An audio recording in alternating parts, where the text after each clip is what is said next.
আসসালামু আলাইকুম। একে ব্লগ পক্ষ থেকে আপনাদেরকে জানাচ্ছি শুভেচ্ছা অভিনন্দন। ভিউয়ার্স, আজকের এই ভিডিওতে দেখতে পারবেন কিভাবে গ্রাম বাংলায় গৃহস্থরা ধান সিদ্ধ করেন, সেটাই আজ আমি আপনাদেরকে দেখানোর চেষ্টা করব। পাশে থাকবেন, দেখুন।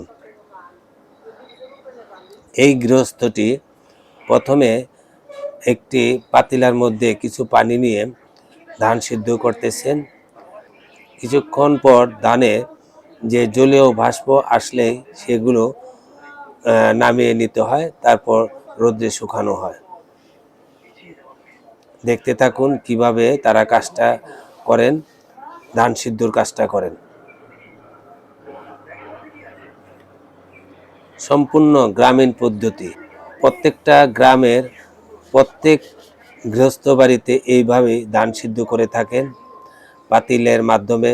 আবার অনেক জায়গায় লম্বা থাকে, কড়াই থাকে, কড়াইয়ের মধ্যে ধান সিদ্ধ করা যায়। এই ধান সিদ্ধগুলো পরবর্তীতে রোদে শুকানো হয়। গ্রাম বাংলায় প্রত্যেকটি গৃহস্থ এইভাবে ধান সিদ্ধ করে থাকেন।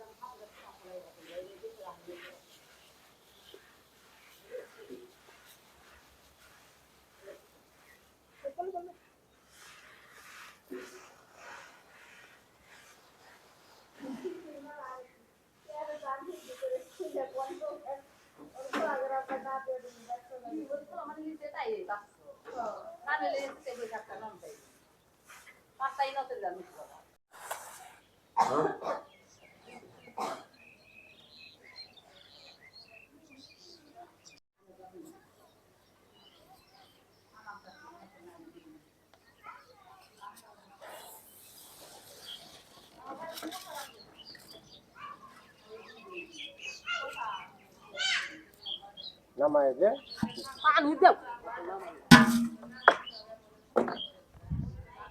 পানি দাও,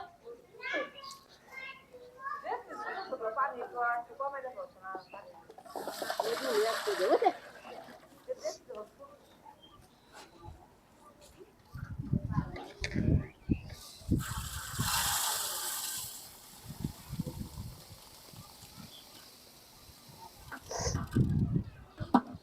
তারপরে বলতে